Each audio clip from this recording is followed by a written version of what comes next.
Hey guys, welcome back to PintheQ Productions, PintheQ Podcast. We are here in Sleepy Hollow, New York. No other place to be in October, that is for sure. In this really cool historic firehouse with these amazing doors. I mean, that catches your eye immediately. Absolutely love it. Chief, welcome to the show. Thanks for having us. It's an honor. Tell everybody who you are. My name is John Grajek. I'm the chief of the Sleepy Hollow Volunteer Fire Department. And one thing to point out in Sleepy Hollow, it's a volunteer department. And you have 3 stations, correct? 3 stations. Yep, 5 companies. 5 companies and 3 stations, which is awesome. We're going to get to that when we talk about the history of the department and how that works, because that in itself is a pretty unique setup. Oh, it sure is sometimes. Yeah, so we're going to talk about that, which is cool. We wanted to do a Halloween episode. We couldn't think of any other place to be except Sleepy Hollow. I've been here in the past, but never under these circumstances. And getting to walk around, see the city is really cool. Yep. The kind of attraction it brings. Oh yeah, we're very busy this time of year. It's great for us. I love it. A lot of people who live in the community are like, oh, there's too many tourists. I'm like, why? So they're coming here. I think it's great. For a month and a half, it's fantastic. Chief, talk to me a little bit about the history of this department and modern day. So I could tell you, well, we started in 1876. Was our first company was formed. So obviously now here we are in 2021. When I first got in 1984, you come to our company meeting and there'd be 50, 60 guys in each company. Wow. At a meeting night. You would literally at a meeting have to say, all right, only you 7 or 8 guys can go on a truck. Now times have changed, just like everywhere else, especially right outside of New York City. Right. It's very expensive to live here, so we're getting a little thin in the herd. When I first got in, when you joined one company, you never went to anyone else's calls, just theirs. Now it's completely different. We answer everyone's calls. All of our drivers are cross-trained. Back in the day when I got in, you never even thought about driving someone else's truck. Now we're to that point where you don't have much of a choice. So it's a big shift in culture. Oh, absolutely is. Later on, you were speaking to Deputy Chief Richie Gross. He can really tell you he's been in probably 50 years. Yeah, it's a completely different culture now. Chief, talk to me a little bit about some of your response areas and you know, especially with all the people in this time of year, October. And you said it kind of starts in September, right? Yep. Tell me how it is for you guys with all these people in this area. Well, we're 2.2 square miles, and we're roughly, the census says about 13,000, probably closer to 15 or 16,000 people. Then you throw the tourists in. Right, right. So anytime we get an alarm, first thing I do is on the radio, proceed with caution on this street, multiple pedestrians. And they're mostly along our main corridor where the old Dutch churches, Sleepy Hollow Cemetery, and that's where most of our runs are up north. So you got to really be careful when the guys are responding, all the tourists are out. We talk about modern day. What for you is the coolest part about being a fire department here in Sleepy Hollow for you? For me, it's a camaraderie. I mean, you know, we're a really tight bunch here. Right. Like I said, we're 2.2 square miles, probably do about 400 runs a year, catch 2 or 3 jobs. We do a lot of traveling with our FAST team and mutual aid. And we're just getting our marine unit back on. We have the biggest jurisdiction on the Hudson River in Westchester. So we went down a boat for a while, so we're finally getting ready to purchase a boat again. Oh, that's back awesome. on the Hudson, it's great.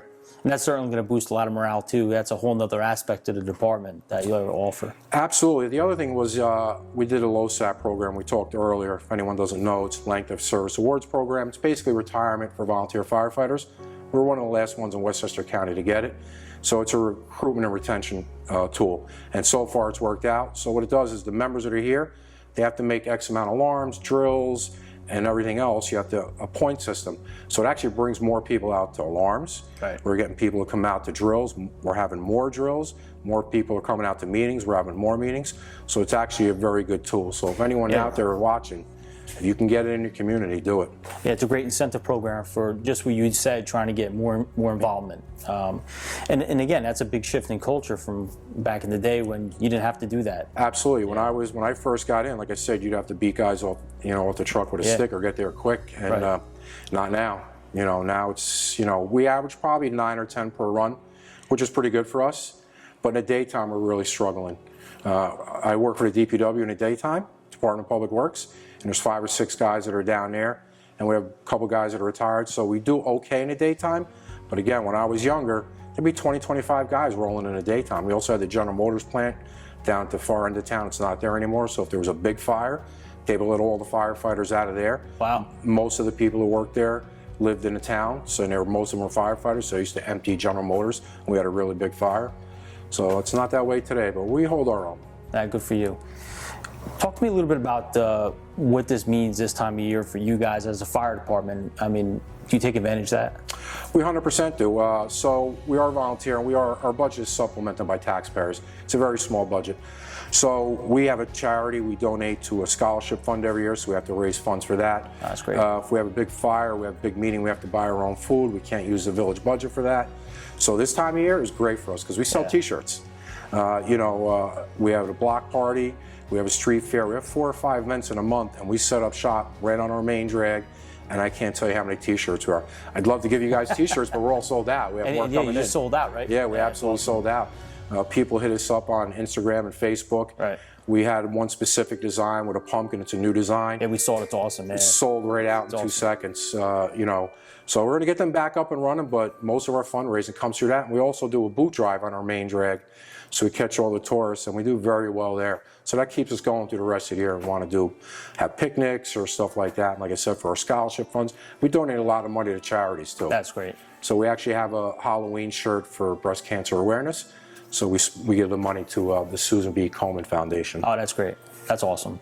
Talk to me about obviously the Headless Horseman. I mean, you must get bombarded with questions, about that. I mean, talk to me about that. My favorite thing is people who come and go, "Is it true there's a Headless Horseman here?" And I'm like, "Oh yeah, sure, yeah, absolutely." The guy runs up and down the street every night. No, it's great for the town. I mean, originally our village was called North Tarrytown, which always drove me crazy as a kid because I used to go to the Jersey Shore and where are you from? From North Tarrytown. Where's that? Did you ever hear the legend of Sleepy Hollow? Oh yeah. Oh, okay. So back in the 90s, the village decided, hey, the old Dutch church is here. The story was written here. It's written about our area. Let's change our name. Once we did that, smart. It was a great move. More people started coming to the village, and for us it's exciting because when you go to other departments, you give out your patch. You guys know you give out patches, shirts. Once you say Sleepy Hollow, first thing they're like, "You got a patch? You got a shirt?" Yeah. So across the street at our wall, we got patches from all over the world, from Russia, Ireland, Spain, and then everywhere in the United States of America. It's fantastic. And we're fortunate enough now to have our patch on that wall, which is 100%. Pretty cool. It was nice. We got to pin it up there, which was awesome. What do you say to your members coming in? Someone wants to join. What do you tell them about your response area? What do you tell them about your department? What do you want to see? So our response area is very unique. We have urban and suburban. We have 3 high rises, 10 stories in the lower end of the village. We have a huge senior center, adult living center up in the north end with 400 or 500 residents. We got the inner village is 150 years or older. So it's all wood frame, bloom construction. Nice. On top of that, at the end of our street where General Motors used to be, they're in the middle of building 1,100 brand new townhomes. Oh, wow. So we have a huge mix. We also have part of the Rockefeller State Preserve. It's in our district. And we have the Hudson River. Right. So when you come into our department, you're going to do a little bit of everything. I know, like if you're in the Midwest or something, you're doing a lot of farm rescue stuff. Here, you're going to do a little bit of everything. So that actually attracts people to our department. You're going to fight a fire in a high rise, you're going to be in an old wooden structure, or you could possibly be in a new structure. So for firefighting aspect, it's great, especially the young kids. So we try to recruit from the high school. We have a junior corps. You can join our department at 14. So we'll bring you in, let you ride the truck, let you put the gear on, help us clean up, which is awesome. Then when you're 16, in New York State, you can actually take Firefighter 1. Upon completion of that, with your parents' permission, you can actually go into a fire. So it's a big incentive because if you have a 14 or 15 or 16-year-old kid and they're not busy, they're just going to fade away. They're going to lose interest. So we try to keep them interested. We bring them out on our drills. We let them run the hose lines. We let them do as much as we can as they're allowed to, and it's worked. We have my assistant chief right now, Steven, started when he was 14. He's 26 years old. He's now my second assistant chief. Oh, that's awesome. So it has paid off dividends, and we have a bunch of the kids still left. We actually got 2 new members that just getting ready to finish Firefighter 1, graduated high school last year. So it's working out great for us. It's great for you too to see as a chief, and you living here, working in the town. I mean that for you. I mean, you got your finger on the pulse. In Sleepy Hollow, which is awesome, and that's a tremendous asset to the department. It must be cool for you to see these kids come up. So the great thing is, for a while, I'm 56, and when I was in my 40s, I was the young guy. So it was a little scary. There was a huge age gap between young kids and me. Now that's starting to fill in, and it's making me really happy because kids are interested. They want to take all the classes. They want to get out. They want to get on the hose line. They want to get up in the ladder. They want to do work. They want to drill. They're very motivated. And to start bringing the young kids in like that, it's great, because I know at some point, and we all know, at some point we're not going to be able to do this. Absolutely, yeah. So to see a nice young group coming up and show interest and really be involved, want to be in on everything, it's absolutely fantastic. Yeah, I can't even think about that. It's going to happen, though, at some point. Like, we're going to fade out, and we're going to be sitting in those chairs. But yeah, we'll be guys in the back of the room complaining. Chief, I really appreciate you talking to me about the modern day Sleepy Hollow. I mean, the last question I'll ask you about modern day is, with five companies. Yep. What's the response? So if we get a box alarm, an automatic alarm, everybody goes. 3 engines, the ladder, and the rescue truck. Okay. So on car accidents, we have 1 engine and the rescue go with the tool. And then on car accidents, we send the rescue. Car fires, we send 2 engines and a rescue. No kidding. And are you dispatched by the village, or are you dispatched by the county? So we used to be dispatched by the police department, and then we switched over to Westchester County Department of Emergency Services. It's way better. They have a wider, so we work off of pagers and iPhones. So their range is a lot better than a PD used to be. They have more of the tools that we need. They have the CAD system, so if there's anything that's in a building or a hazardous condition, they can let us know right away. So for us, we went to them, and it's been great ever since. And who's your first in mutual aid department? So on my 1075 plan, I have an engine and ladder from Terrytown, which is right to the south of us. We have a company up the hill, Mechanical Hills, is another engine that comes right away. Our fast team is like a town over from Valhalla. Ah, that's great. Yeah, so everyone, they get here really quick. And Terrytown's great in Mechanical Hills because they're right here.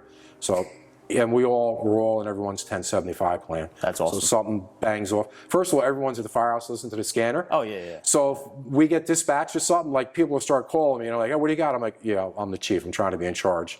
Wait for the tone to drop. Yeah. But guys and the girls are always listening. Yeah. But when we get a 1075, we get a quick response, and everyone comes heavy. So we're very fortunate. Westchester County is very densely populated. There's like 50-something fire departments in one county. Wow. So, you swing a stick, you're going to hit 15 different departments. So you're going to be all right with mutual aid. We got a lot more coming at you here from Sleepy Hollow, New York.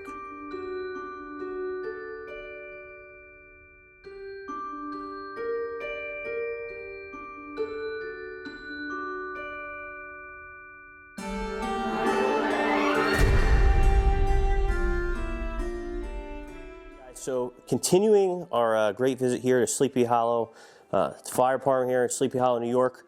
I'm going to ask you to introduce yourself. My name is Richard Gross. I'm presently a Deputy Chief of the Sleepy Hollow Fire Department. Past Chief of the Fire Department twice. First time was nice. Second time I should have thought about it. Would have ended up in a nut ward.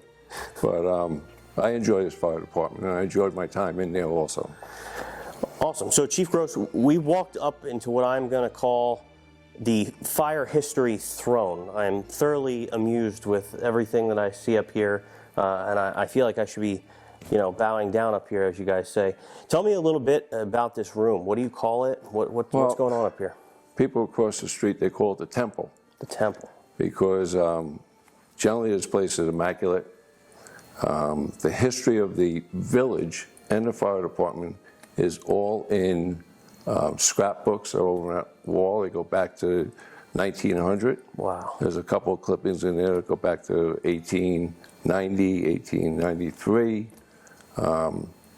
So anything you want to know about this village and this fire department is here.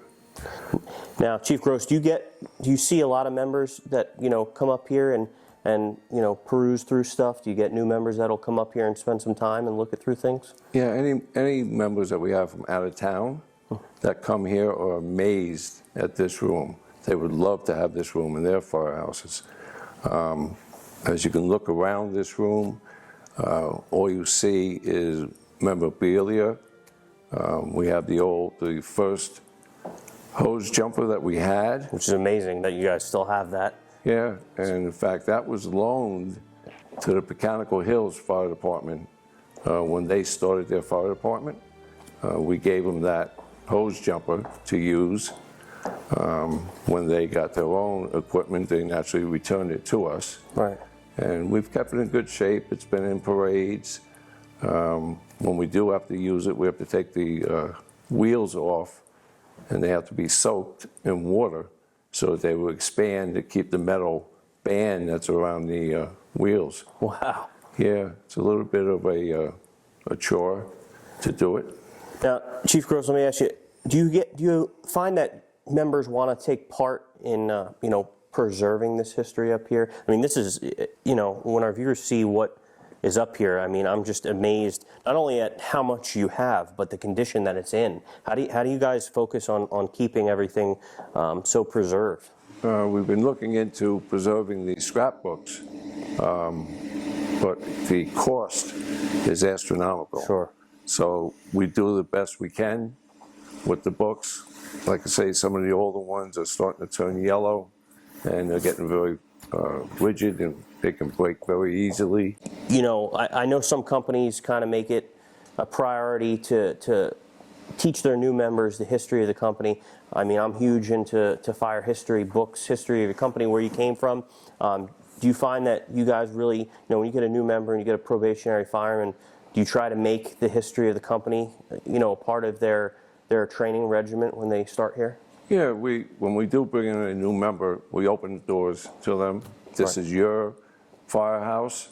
You can upstairs here, mostly is for meetings, the apparatus for, and then we have a basement that used to be bowling alleys, which we turned into a recreation room. And we tell them it's yours to use. Don't abuse it. Don't ruin anything that's in here, because everything in here has a value to it. Right. We just let them do what they want to an extent.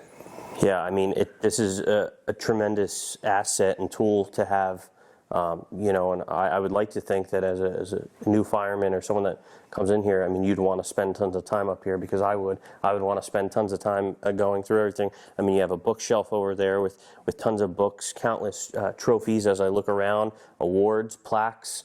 Talk to me a little bit behind us about the ribbons. What's all the ribbons on the wall back here? They've been ribbons that have been picked up starting back in the early 1900s. Okay. And convention parades, different events, historical events. There may be one up there from the Hudson Fulton Day Parade that they had. They're just astronomical. They used to be in a box. In fact, we got that case came from, I forget what the name of it is, but prisoners make them. No kidding. Yeah, and we bought that and those two cases downstairs that you've seen. Right, yes. Similar to that. They came from a prisoner's workshop. The fact that you guys have managed to retain all of that is awesome, and you should be proud of that. I mean, just looking around at all the trophies, I do want to get a chance to look at everything before we go. And did I hear correctly, you hold meetings up here? Yes, first Tuesday of every month. Okay. When I first joined this company back in 1973, we would get 45 to 50 members every first Tuesday of the month. When you had the annual meeting, which is in April, first Tuesday in April, where that jumper is back there, we used to have to set up about 10 rows of chairs of 5 in a row, because at those meetings we used to get anywhere between 60 and 75 members. Wow. It was, and as a new member, you sat in the back and you didn't say a word. If you did get to say something, some of the older members say, sit down. It's funny you bring that up, because obviously a lot of our show that we have is promoted on tradition, and I think you see a lot of newer generation firemen kind of tend to sway from the traditional values and tradition of the fire service. So I think it's so important to for the senior guys to, like yourself, to promote that to the newer members and teach them. We have a very small membership in this company here. Okay. I always love when we take in a new member to help them along. Sure. Firematically, teach them the ropes, showing them actually what to do when they come in the front door if they're the first one in the firehouse. Right. If you look on downstairs on the alarm board, we used to have phantom boxes.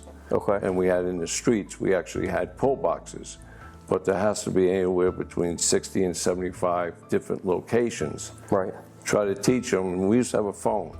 that went directly to police headquarters. Okay. We used to teach them, open the doors, pick the phone up, get the location of the alarm. If the police tell you it's a general alarm coming in, there's a ticker tape. We taught them how to read the ticker tape and then look up on the board, so when a driver comes in, they will tell them it's box blah, blah, blah, and it's at this location, so the driver knows. Right. He doesn't have to stop and read the tape. I mean, I'm not gonna lie, I'm so jealous of that generation of the fire, you know, the piece that I missed, because I truly, you know, love the traditions and stuff like that. I mean, think about it, now we have smartphones and pagers. I mean, your phone essentially can map you and tell you where to go, right, what the call is, what the run is, and, you know, any hazards. So I am jealous of the fact that you got to kind of grow through that generation. So going forward, specifically with this room and the history that's in it, what would you like to see? What are your expectations of this room and for its future and you know, for years to come? I'd like to see it kept the way it is. We have a board of trustees that want to eliminate firehouses. This was mentioned as one of them. That'd be a shame. Which is really ridiculous, and some of the trustees, former trustees, have told the existing board, really don't touch this firehouse. Yeah. Because of the history that's in this firehouse. Just want to see it move forward and maintain the appearance that it is now. The village itself was incorporated in 1873. Wow. Before that time, it was called Beekman Town. Okay. In 1873, the village got together. They were both combined with Tarrytown and Beekman Town. It was like one conglomerate, even though they're in, Tarrytown's in the town of Greenberg, we're in the town of Mount Pleasant. Okay. When they split, we became North Tarrytown, and that was in 1873. 3 years later, became the first organized fire company, which was the Fire Patrol, which was basically organized for when there was a fire for vandalism. They were like keeping tarps on things and keeping people out of the buildings. Sure. So nothing was being sold or sold. Then come back in 1887, they had a major fire. It was a book boundary plant, which actually burnt to the ground. There was no water system. It was all bucket brigades. Wow. And at that time, right after Fire Patrol was organized, Mechanical Hook and Ladder was organized. Besides their ladders, they carried the leather buckets on the truck that they went to wells, creeks, wherever they can get water from. In 1887, right after that major fire, Rescue Hose was organized as the first engine company. They pushed the village to put in a water system, which was put in by the Mechanical Water District. And it was starting, but they moved it along rather quickly. Then came the other second engine company, Union Hose. They were organized a month after this company was organized. We were organized November 8th, 1887. Union Hose was December 10th, 1887. Then they had a third engine came along in 1899. They were located on the upper part of the village, up in the hills, and they were called the Sleepy Hollow Hose Company. Their firehouse is still there to this day, but it's a residential firehouse. Okay. This company originally was located across the street in Central Firehouse, but at that time it was only Rescue Hose, Fire Patrol, and Mechanical Hook and Ladder. Come the motorized years, the building that they were in, they could get the trucks in there, but they started looking around for other properties. Members of the Board of Trustees, the family, owned a house at this location right now. Well, they got to move the house and to build this firehouse. Just like And physically move the house? they moved the house. It's still in this village, and there's pictures of it, either downstairs or in the basement, of them propping the house up on wooden blocks, and then they pulled it with horses down the street, and they had somebody pushing trees and stuff up. How cool. And then they built this building, and the truck that was across the street came into this building. No kidding. In fact, this company actually put up money to buy the first motorized engine that they had. It was a Knox pumper. Then moving along, which this company was very proud of, we had an Allen's Fox, 1931 Allen's Fox. So if you ever heard one of them run, Oh, it's That's the still sound. it's still around. It's in the Hall of Fame out in Phoenix, Arizona. okay. When the company had its 100th anniversary in 1987, I spearheaded a committee to bring the truck back. Really? And the owner of the museum was the president of the Erie-Lackawanna Railroad. So he had all kinds of connections. And he agreed to have it come here. And he said, we'll send the truck there, but we're putting it in your trust that you're only going to use it for the parade. We rode that truck every day around town. It ran excellent, and if you ever heard an Allen's Fox run, Yeah.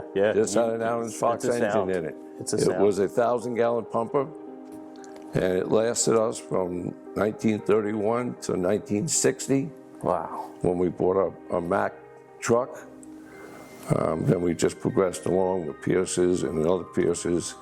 The only thing that we're not the first in is the motorized apparatus. Okay. I believe Columbia Hose Company, they had the first motorized apparatus in 1911, Okay. and then we came along in 1913 with it. Wow. But the change in fire apparatus, fire equipment that I've seen, I got 49 years, next year I'll be actually 50 years, I've seen a major change in fire apparatus. Sure. And the equipment that's used. Have you found it easy to adapt to? Going from non-electric pump panels to now electric pump panels, and how have you adapted to that?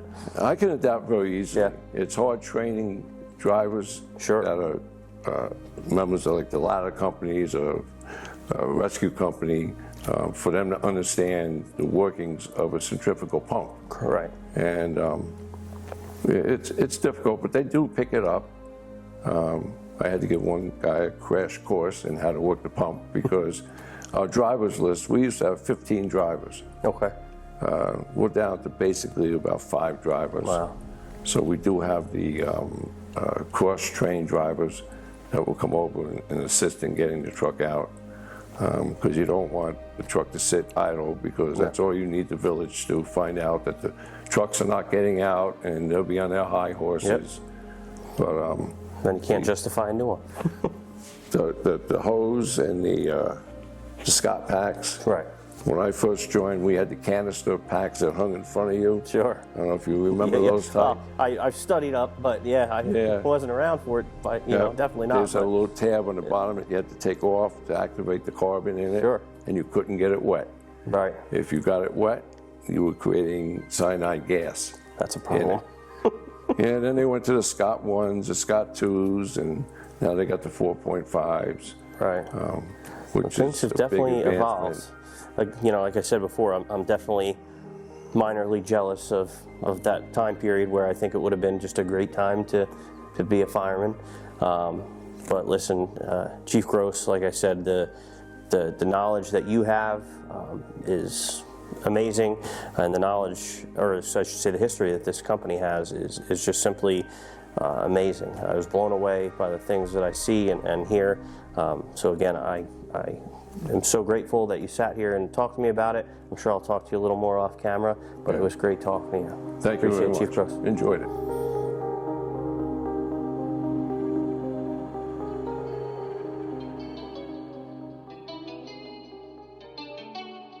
Hey guys, as we wrap up here in Sleepy Hollow, New York, I wanted to talk to you real quick because I learned something cool about you, and that is that you started here as a junior. That's correct. My name is Manny Rosario. I'm currently a captain of the tower ladder we have here in town. I started when I started at 17, right before my 18th birthday. Currently 25 now, so I've had a fun run these last 6.5, 7 years. Yeah.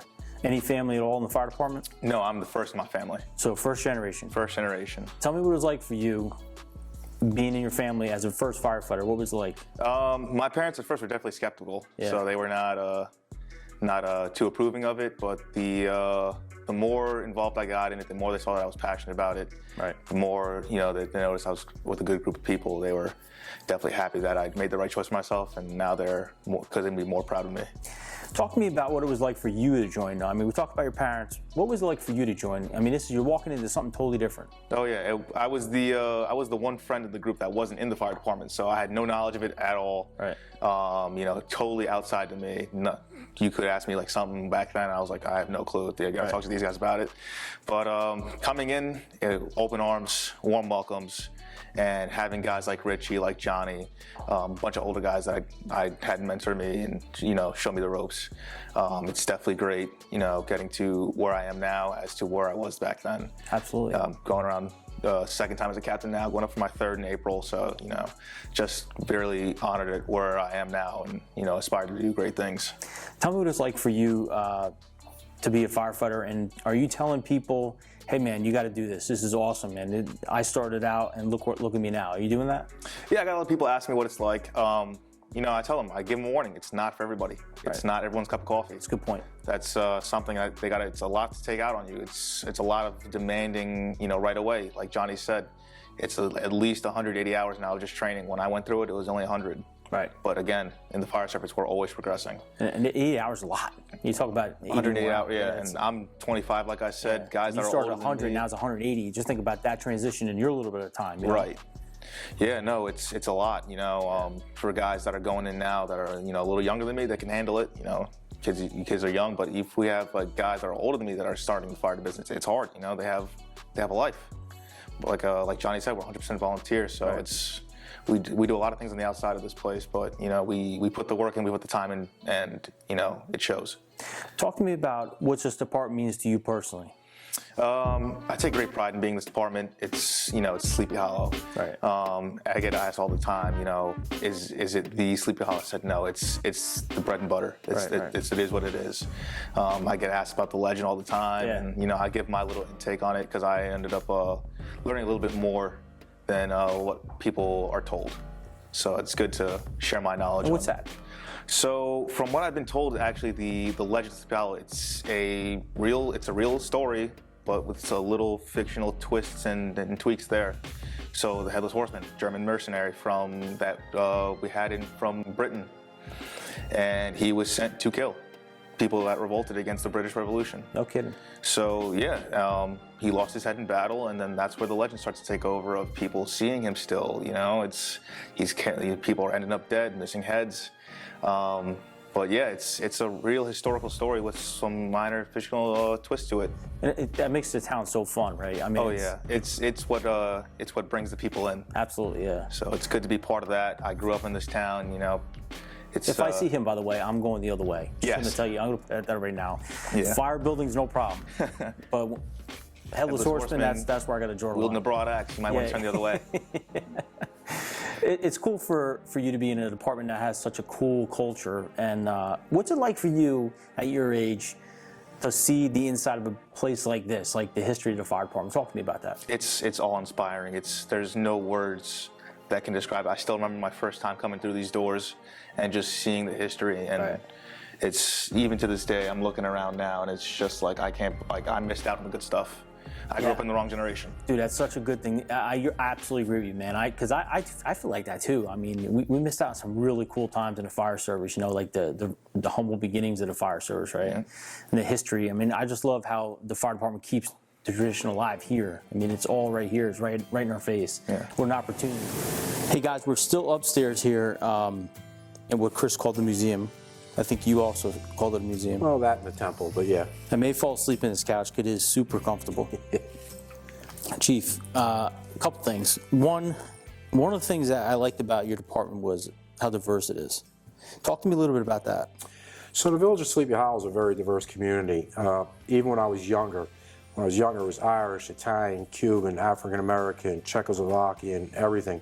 And then, as you know, usual in society, different people come in. So we have a huge Ecuadorian, Dominican population, and actually our current second assistant chief started as a junior, and he's our youngest chief. He's the first Dominican American chief. That's awesome. So, you know, it's always funny to hear people say, well, immigrants got to assimilate. Well, come to Sleepy Hollow, because they have. They're the ones coming to your house for EMS, for fire, and your police. They've assimilated right into the community. They're leaders of the community, and that's what makes this community really unique, I think, for me. Right. The diversity. I mean, we have so many different restaurants in town, it's crazy. Yeah. You have Dominican, you have Ecuadorian, you have Portuguese, you have Chilean, you have Italian, obviously you have Chinese. But I mean, if you walk down Sleepy Hollow, it's almost like a mini New York City in a respect, Right. that there's so many diverse communities here and different people here. It makes it absolutely outstanding. But they're in the fire department, they're your neighbors, they're the ones saving your lives. So sometimes when I hear all this crazy talk going on, I'm like, you've never been to Sleepy Hollow. Yeah, it's so cool. People should actually come and learn from Sleepy Hollow, to be honest with you. What a great point, Chief. And you couldn't have said it any better. That is really good. And the fact that, you know, that is something that's important to you as the fire chief speaks volumes of this department and of the culture of the department. And I think that's such a good message for not only our viewers, but for everyone, really. I mean, this is what it's about. Absolutely. Chief, what was it like for you to sit back? I know for me, and listen to the chief talk about the history of this department. I mean, what is it like for you? Well, it's great because I've known Richie since I was a kid, and Richie.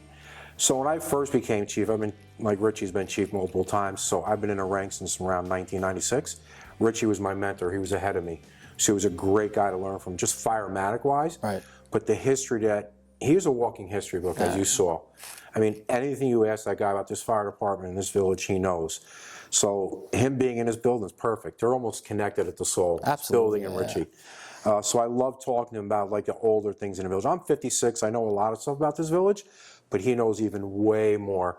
You know, I always tease him, you know, there's been a Gross in his fire department since 1887. I call it Jebediah Gross.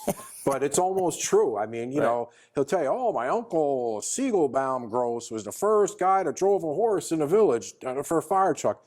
It's just great listening to him and talk with the history. He's a fourth generation. Yeah. His daughter, who drives a truck downstairs, is a fifth. And she has a daughter, and I'm sure Kamai will be the sixth generation Gross. So it's really great to see that history just keep going and going.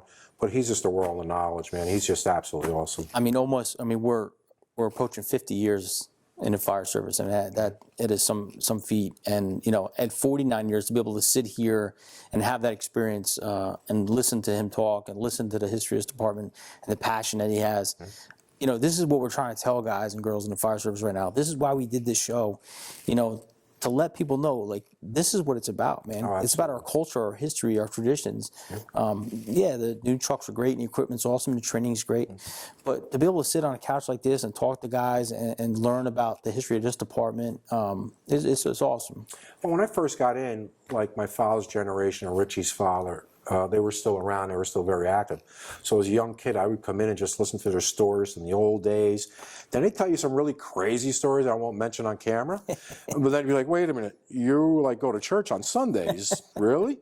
But so, you know, for me, it was just sit back like a sponge and absorb. Yeah. And you're right. I think the younger generation, they're missing out if they don't learn the history of the department, especially if people just see this at Richie. Man, if anyone in your audience ever comes by and says, oh man, just knock on the door, I'll bring them up here, and I guarantee 2 minutes at Richie will change their minds. But yeah, I think the history is very important. That's how you keep going, man. And I've known Richie my whole life. I still love listening to the guy talk about the fire department. I learn something new every day. Chief, I watched you sit in the chair watching Richie talk, and again, you could tell that you're paying attention and you're still in awe.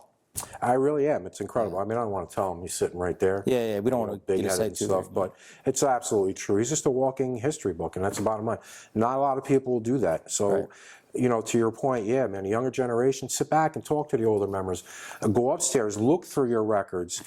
We currently across the street, we don't have a place like this. But one of our members looked in one of the, like, we have 2 closets. He went in it and found the original minutes from the night we were organized from 1899. And that's really the only thing we have left. But that's why I love coming here. And when people come to our firehouse from all over, I say, you want to see something really cool? And they had the same reaction that Chris did. They're like, oh my God, look at this place. Yeah, you walk in, it's like wow, you're almost in a museum. Yeah, fires. Like you said, it's a brotherhood and sisterhood. It's your other family. I like to call it a dysfunctional family sometimes, but at the end of the day, we're all there for each other. Yeah. And people got to realize we are volunteer. It takes a lot, as you guys know. Just the minimum required training now is a lot to ask for someone. But they do it. So I just want the people in the community to really kind of appreciate it a little more. I mean, I know they go, hey, thanks, guys, but I don't think they understand what it really takes to run a volunteer fire department. The commitment. The commitment is huge. Just coming in the doors like 180 hours doing firefighter one. It's a little rough to do for some people. So the people who do it should really be given a pat on the back. But I just want the community to know we're always here for them, and I encourage them to join. Because the funny thing is I go on calls, people are like, what's happening? I tend to be a little snarky or salty sometimes. I go, you want to know? They go, yeah. I go, join the department. You'll know everything. Right. It usually doesn't go over well. Yeah, no, I can't imagine it does, yeah. I'd be remiss not to ask, rather, so the legend of Sleepy Hollow. So from the fire department's perspective, what is it? For us, it's a sense of pride. It's a sense of us. We love it.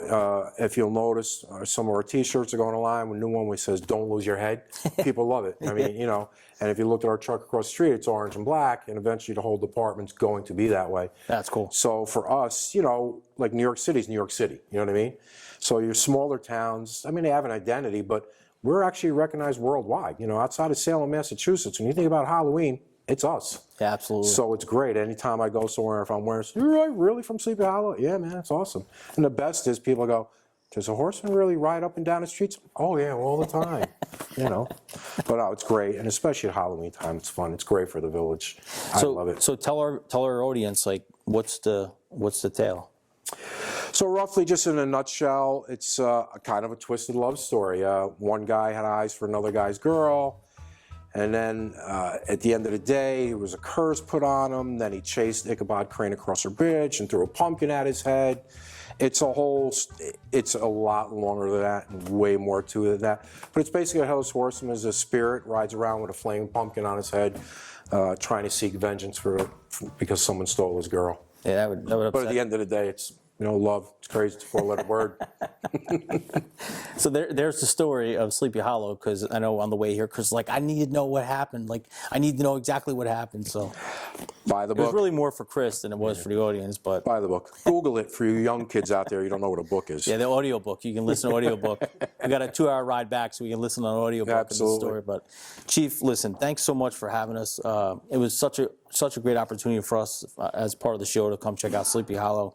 I know I was here to check this place out, and immediately when I got here, I'm like, yeah, this is it, man. Yeah. The black and orange trucks, that's awesome. It's such a cool, and I love the fact you guys embrace it so much in your department and embrace the history and the tale and make it your own, which is so cool. You got to use it. Yeah, absolutely. Chief, thanks again, bro. I really appreciate it. Stay safe. Absolutely, you too.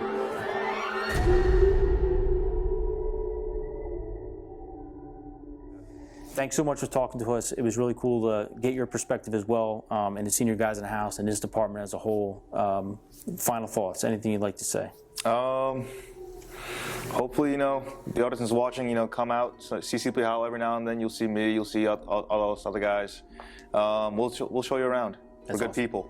So open doors here. Open doors here, open door policy, yeah. So there you have it. Here at Sleepy Hollow, this was an excellent episode. I enjoyed talking to you and to the Chiefs, which was awesome. Likewise. The firehouses are awesome, right? It was rainy, so we got rained out as far as getting an opportunity to see all the people walking around, but you see that all the time. Oh yeah. And if you're looking for t-shirts, they're sold out. Oh, yeah. I'm just kidding. You can get t-shirts here, contact the fire department. Tell everybody how they can contact the fire department. We have a few social media pages. We have at Sleepy Hollow Fire on Instagram. I have at Tower38 also on Instagram. Columbia Hose on Instagram.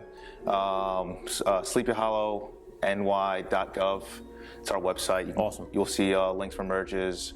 We also have a Facebook page, SHFDNY or FD TAC NY. All right, awesome. And we'll put all those links in the description too, so you can check it out that way, in case you forgot everything.